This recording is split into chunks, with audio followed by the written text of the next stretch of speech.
तो इस लेक्चर में हम डिस्कस करेंगे कंसेप्ट ऑफ प्रोसेस। तो प्रोसेस का जो कंसेप्ट है वो ऑपरेटिंग सिस्टम का बहुत इंपॉर्टेंट पार्ट है। तो प्रोसेस स्टार्ट करने से पहले प्रोग्राम के बारे में हम जानते हैं कि अच्छा, स्लाइड शो हो रही है, सभी को शेयर हो रही है? Yes sir. ओके। तो प्रोग्राम, जैसे कि हम जानते हैं कि प्रोग्राम क्या है? Set of instructions mean for the CPU of the computer. किसी कंप्यूटर के सीपीयू को इंस्ट्रक्ट करने के लिए जो सेट ऑफ इंस्ट्रक्शंस लिखे जाते हैं, मतलब जो इंस्ट्रक्शंस लिखे जाते हैं, दैट इज द प्रोग्राम। तो प्रोग्राम में हमारा जो भी हम लिखते हैं वो बेसिकली सीपीयू को इंस्ट्रक्ट करने के लिए ही सारा सब कुछ लिखते हैं। तो जब हम प्रोग्राम की बात करते हैं तो प्रोग्राम जब हम लिखते हैं तो लिखते हैं बाय यूजिंग सम एडिटर। जैसे अगर सी लैंग्वेज का प्रोग्राम लिखना है तो सी का एडिटर होगा, सी प्लस प्लस का होगा। जावा का लिखते हैं तो जावा का अपना अलग एडिटर होता है। हम चाहें तो नोटपैड पे भी लिख सकते हैं और बाद में उसको सेव एज करा के करेस्पॉन्डिंग एक्सटेंशन देके और पर्टिकुलर कंपाइलर में उसको रन करते हैं। तो प्रोग्राम हम जो लिखते हैं वो लिखते हैं किसी एडिटर को यूज करके। और प्रोग्राम, जैसे मैंने बताया कि सेट ऑफ इंस्ट्रक्शंस हैं, तो सेट ऑफ इंस्ट्रक्शन ये किसी पर्टिकुलर लैंग्वेज के होते हैं, या तो सी के होंगे, पास्कल के होंगे, जावा के होंगे, सी प्लस प्लस के होंगे, पर्ल, पाइथन, किसी एक पर्टिकुलर लैंग्वेज के सारे इंस्ट्रक्शंस होंगे। मिक्सअप तो हो नहीं सकते। जिस लैंग्वेज के वो इंस्ट्रक्शंस होंगे, जिस लैंग्वेज का प्रोग्राम होगा, उसी लैंग्वेज के कंपाइलर के द्वारा वो हमारा ट्रांसलेट होगा। तो जब हम प्रोग्राम को लिखना कंप्लीट कर लेते हैं तब वो प्रोग्राम सीपीयू को समझाने के लिए लो लेवल लैंग्वेज में कन्वर्ट करना पड़ता है। और प्रोग्राम का कन्वर्जन लो लेवल लैंग्वेज में ये होता है किसके द्वारा? एक ट्रांसलेटर प्रोग्राम के थ्रू।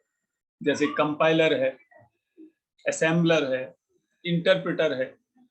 तो कंपाइलर हमारा हाई लेवल लैंग्वेज को लो लेवल में कन्वर्ट करता है। लो लेवल मतलब machine specific language, machine specific instructions, instruction जो कि सीपीयू समझ सके।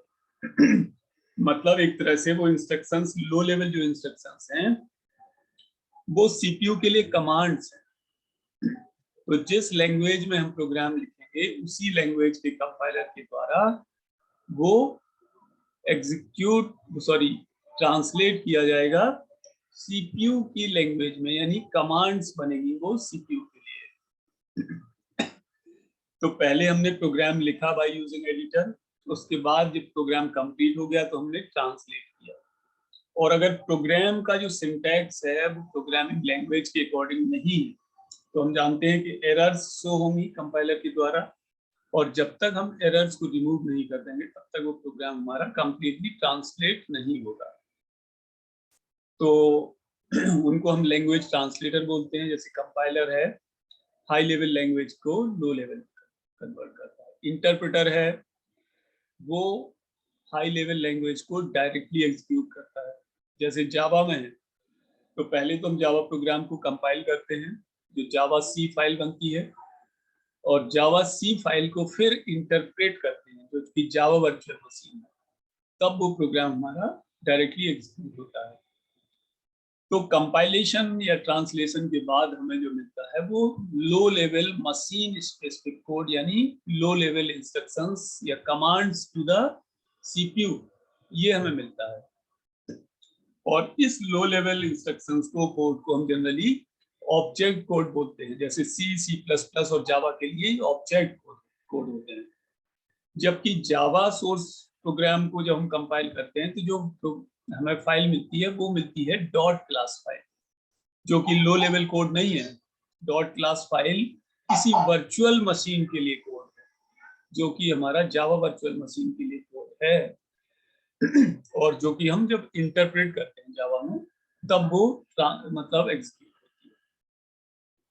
ठीक है, तो ये तो चीजें हो गई मशीन टू मशीन जो मशीन टू मशीन यानी programming language to programming language vary करती है। अब हम आते हैं कि जैसे अगर हम सी प्रोग्राम को लिखने से लेके और कंप्लीट एग्जीक्यूशन तक कितने प्रोसेस होते हैं उसको हम समझते हैं। तो ये जो स्टेप लिखे हुए हैं ये सी लैंग्वेज के लिए लिखे हुए हैं। सी लैंग्वेज में ये सारे स्टेप्स होते हैं। सबसे पहले टेक्स्ट एडिटर, एडिटर को यूज करके हमने प्रोग्राम लिखा, सोर्स प्रोग्राम, जिसको हम बोलते हैं स्केलेटल सोर्स प्रोग्राम या सिंपली सोर्स प्रोग्राम।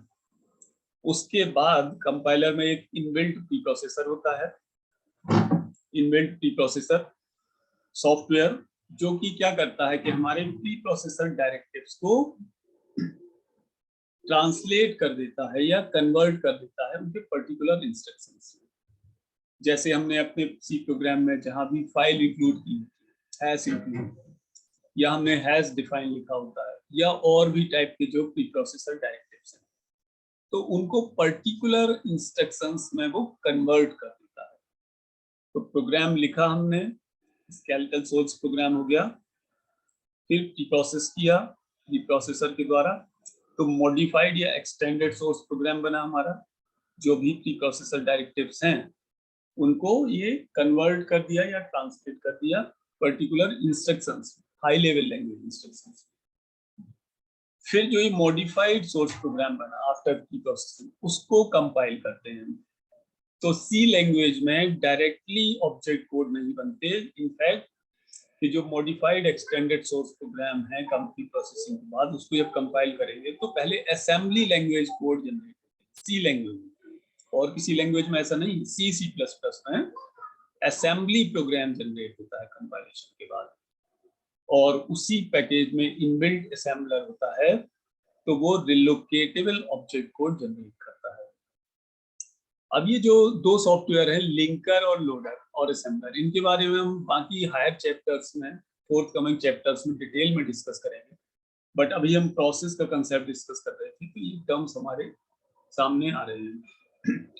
तो ये रिलोकेटेबल ऑब्जेक्ट कोड अभी एक्चुअली एग्जैक्ट नहीं समझ में आएगा, जब मेमोरी मैनेजमेंट पढ़ेंगे रिलोकेशन वगैरह तो उसमें ये क्लियर हो जाएगा। तो ये रिलोकेटेबल ऑब्जेक्ट कोड जो होते हैं वो लिंकर सॉफ्टवेयर होता है, या तो ट्रांसलेटर का या ऑपरेटिंग सिस्टम का पार्ट होता है लिंकर सॉफ्टवेयर, जो कि other relocatable object code file को कंबाइन कर देता है यहाँ, और एक single binary executable ready to execute program बना देता है, एक सिंगल फाइल यहाँ बना देता है।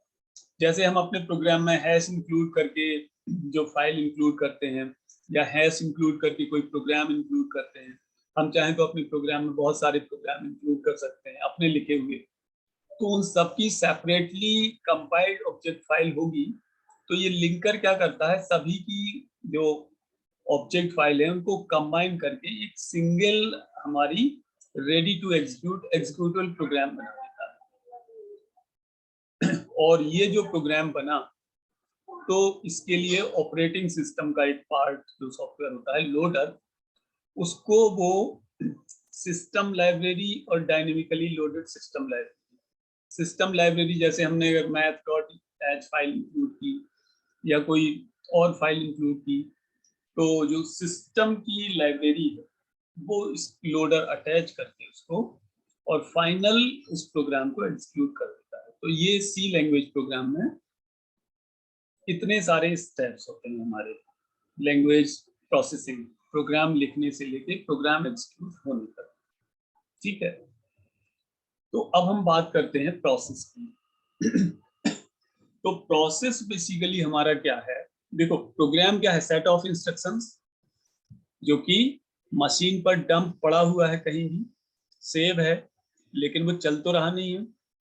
लेकिन अगर यही प्रोग्राम हमारा रनिंग स्टेट में चल रहा है, एग्जीक्यूट हो रहा है, तो ये प्रोग्राम की जो रनिंग स्टेट है, executable state, execution, program in execution, उसको हम बोलते हैं प्रोसेस।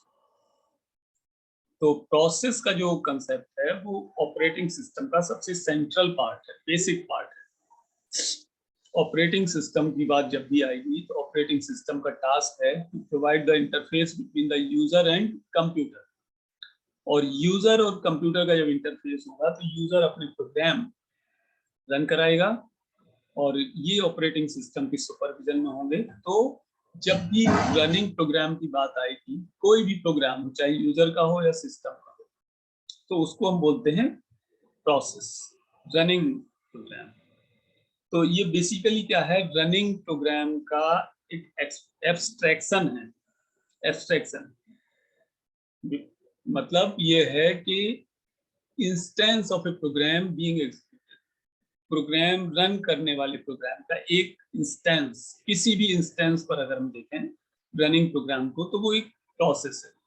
और लेटर ऑन नेक्स्ट चैप्टर में हम इसमें पढ़ेंगे कि different states of a process, process की डिफरेंट डिफरेंट स्टेट्स होती हैं जो रनिंग प्रोग्राम के साथ बदलती जाती हैं। ठीक है, तो अब इस मोमेंट पर जब अगर हम प्रोसेस को इस तरह डिफाइन कर रहे हैं तो प्रोग्राम को हम कह सकते हैं कि प्रोग्राम हमारा सेट ऑफ इंस्ट्रक्शंस है जो सीक्वेंसली किसी प्रोसेस के द्वारा एग्जीक्यूट होता है। प्रोग्राम क्या है, सेट ऑफ इंस्ट्रक्शंस जो कि प्रोसेस के द्वारा एग्जीक्यूट हो रहा है। सो ओवरऑल किसी भी प्रोग्राम की रनिंग स्टेट को हम यहाँ पे प्रोसेस बोलते हैं ऑपरेटिंग सिस्टम टर्मिनोलॉजी में।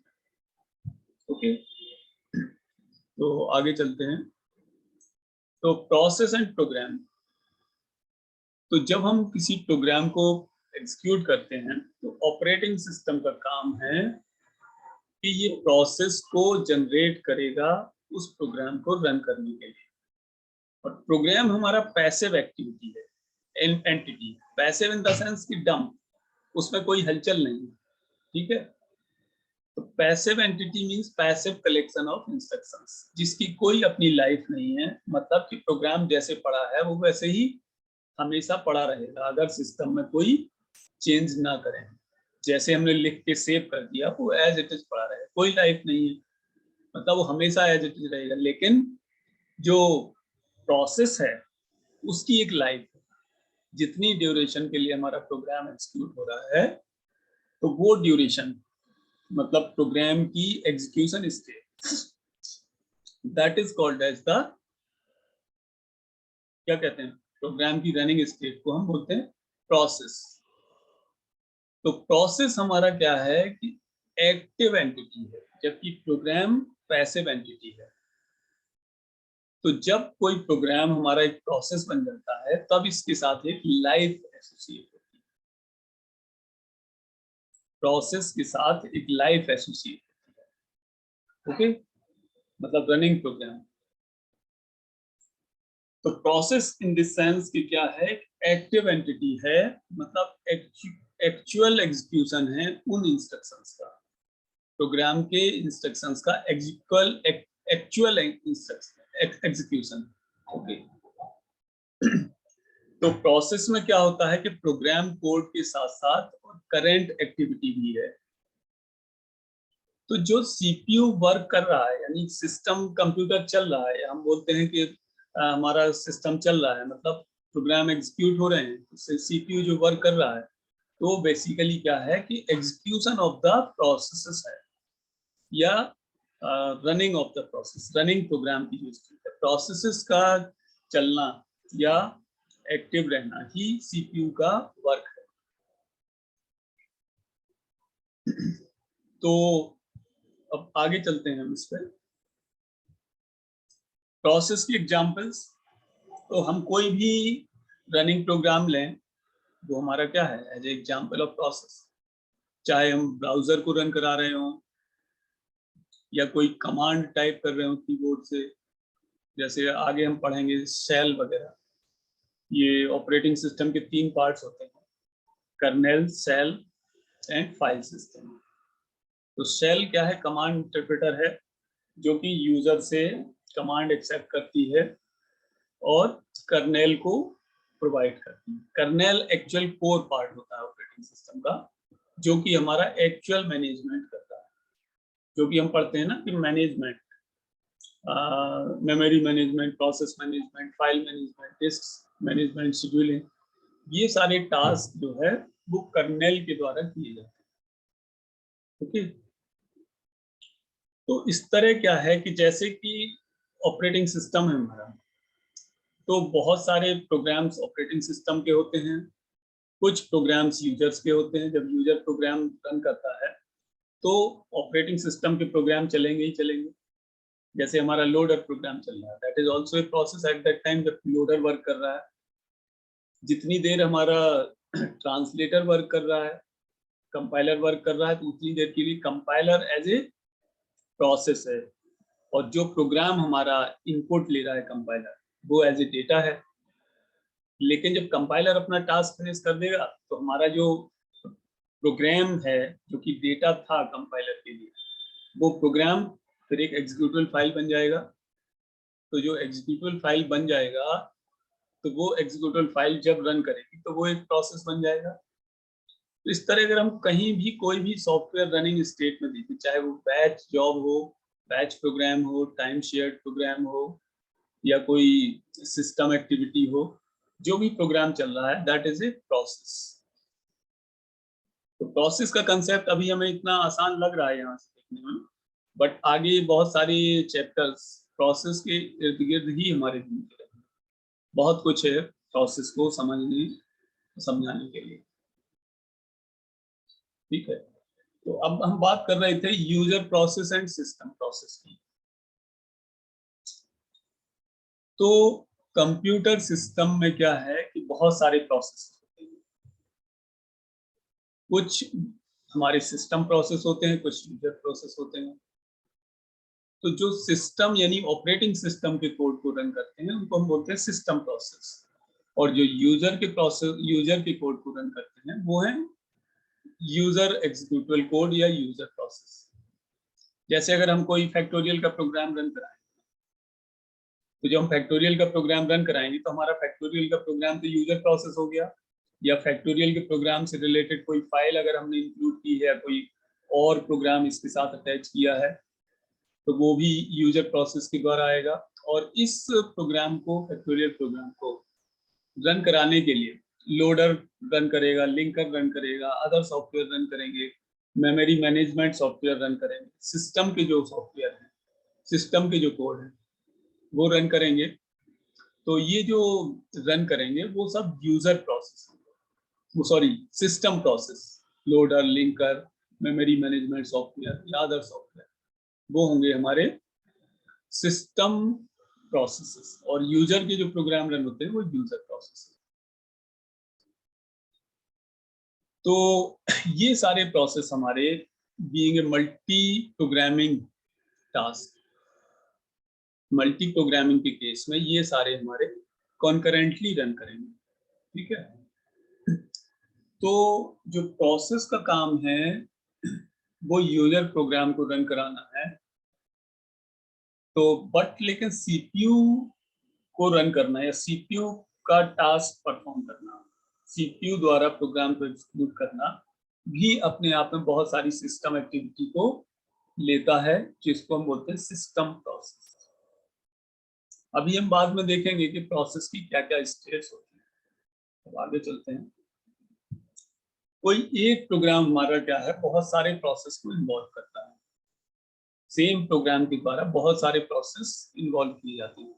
फॉर एग्जाम्पल, जैसे हम अपना लिंक लिस्ट का प्रोग्राम रन करा रहे हैं, तो लिंक लिस्ट के प्रोग्राम में बहुत सारे मॉड्यूल्स होते हैं, जैसे delete node, adding node at the beginning, at the middle, at the end, deleting from different positions, counting the node, printing the node.